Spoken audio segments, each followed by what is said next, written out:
দর্শক, এই দৃশ্য দেখে আমি অবাক হয়েছি।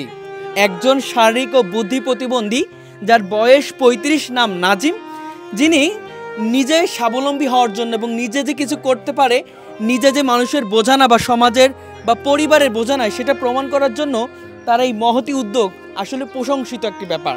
কারণ শারীরিক প্রতিবন্ধী হওয়া সত্ত্বেও আমি দেখতে পাচ্ছি জীর্ণশীর্ণ একটি ঘর, যে ঘরের উপরে কিন্তু টিনের ছাউনি এবং পলিথিনের ছাউনি রয়েছে এবং চারিদিকে 4টি খুঁটির উপর দাঁড়িয়ে আছে একটি ছোট্ট সাল্লা ঘর বা ঘর যাই বলি না কেন, সেই দোকানটি সে পরিচালনা করছে এবং তার যতটুকু পুঁজি ছিল সেই পুঁজিটুকু দিয়ে ছোট ছোট বাচ্চাদের জন্য খেলনা এবং খাবার কিনে এনেছে এবং এগুলো বিক্রি করছে। প্রতিদিন 20 থেকে 30 টাকা বা সর্বোচ্চ 50 টাকা যা আয় হয় সেটা দিয়েই তার নিজের খরচ বহন করছে।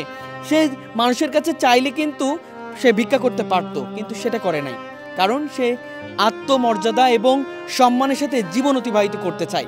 নিজের যতটুকু পুঁজি ছিল সেই পুঁজিটুকু দিয়েই কিন্তু একজন উদ্যোক্তা বা একজন ব্যবসায়ী হওয়ার স্বপ্ন তিনি দেখছেন। আমি তার সাথে এই কথা বলবো। আসলে যেহেতু তিনি কথা বলতে পারেন না, তবু চেষ্টা করব। আসসালামু আলাইকুম, কেমন আছেন? আলহামদুলিল্লাহ, ভালো আছেন না? এই দোকানটা কি আপনার? আচ্ছা আচ্ছা, বেচা কেনা কি হয়? যাক, মাশাআল্লাহ। কি কি আছে এখানে আপনার এখানে বলতে পারবেন? আচ্ছা, এগুলো বিক্রি করেন না? এগুলো বিক্রি করে কি করেন? তাই না? দর্শক, আমি আপনাদেরকে একটু দেখাই, একটা মানুষের ইচ্ছা শক্তি থাকলে সে মানুষটা সব কিছু পারে। আমরা বিভিন্ন সময় কিন্তু বইতে পড়েছি, ইচ্ছে থাকলে উপায় হয়। মানুষ যদি চায় কিছু তাইলে সে কিন্তু পারে, তার ইচ্ছার উপরে সব কিছু নির্ভর করে। আর সেটার চাক্ষুষ প্রমাণ দিল কিন্তু আমাদের এই ভাই নাজিম, যিনি একজন শারীরিক ও বুদ্ধি প্রতিবন্ধী। ছোট্ট একটি লোহার তৈরি করা হুইল চেয়ার মতো করে একটি 3 চাকার গাড়ি বানিয়েছে, যেটাতে তিনি চলাচল করে।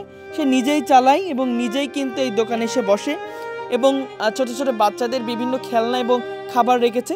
ছোট ছোট বাচ্চারা তার কাছ থেকে কিনে এবং এখান থেকে যা উপার্জন হয় সর্বোচ্চ প্রতিদিন 30 থেকে 40 টাকা তার হয়তো আয় হয়, অর্থাৎ লাভ হয়। সেই লাভ থেকেই কিন্তু তার পকেট খরচ বা তার আনুষঙ্গিক যা যা লাগে সেগুলো কিন্তু সে বহন করে। এমনটাই কিন্তু আমরা শুনেছি এলাকার মানুষের কাছ থেকে এবং তার মুখ থেকেও শোনার চেষ্টা করব। যেহেতু সে তেমন কথা বলতে পারে না, তবু চেষ্টা করব তার সাথে কথা বলার জন্য। আপনারা দেখতে পাচ্ছেন ছোট ছোট বাচ্চাদের একেবারে যেই খাবারগুলো গ্রামে চলে সেগুলো কিন্তু সে রেখেছে। আমি একটু জানতে চাচ্ছিলাম, এই শারীরিক অবস্থা এমন কেন, একটু বলবেন? জন্ম থেকে কিনা? 10 মাসের থেকে অবস্থা? আচ্ছা আচ্ছা।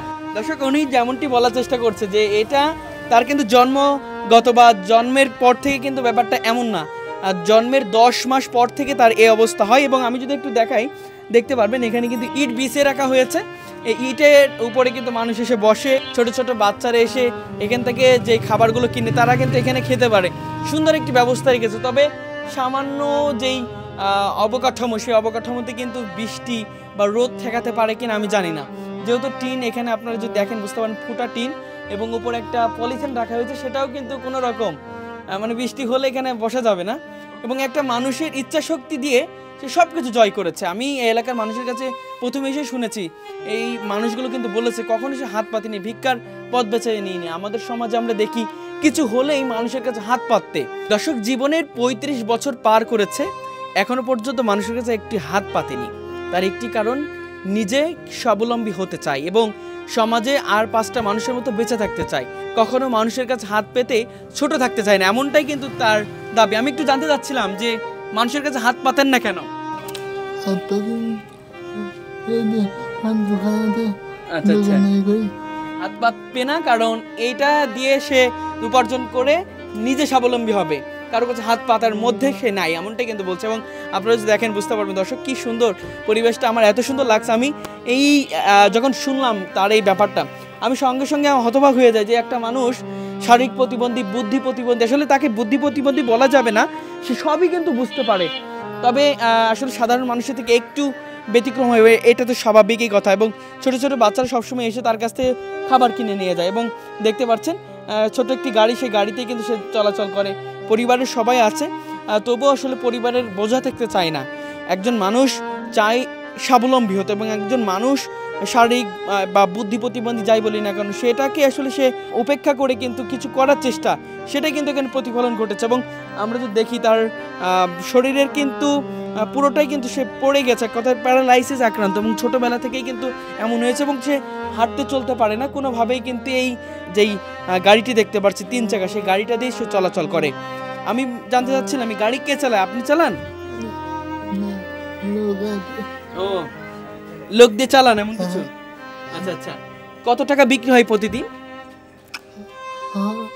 মোটামুটি হয়, চলে যায় এটা দিয়ে না? আচ্ছা আচ্ছা।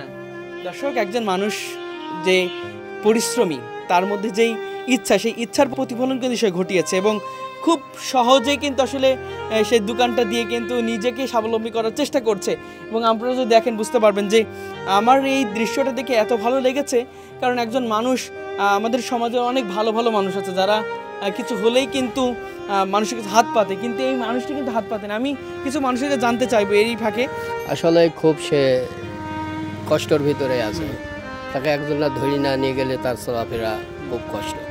সে আসলে এখন অসহায় আকার, মানুষের কাছে হাত তো পাচ্ছে না, হাত পাচ্ছে না। সে যাই হোক একটা এ নিয়ে বসে গেছে, মনে করতেছে আমার যদি এটা নিয়েই একটা কিছু হয় চলতে পারি যাতে। দর্শক, আমি আরও কিছু মানুষের কাছে জানার চেষ্টা করবো যে আমি দেখতে পাচ্ছি আরও কিছু মানুষ আছে, আপনারা তো গ্রামে বসবাস করেন, এই যে উনি মানুষের কাছে হাত পাচ্ছেন, একটু বলবেন এই ব্যাপারটা?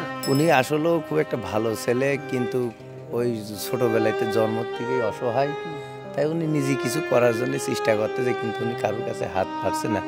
কোনো যদি সহযোগিতা হয় আমার মনে হয় ওর জন্য একটু ভালো হয়।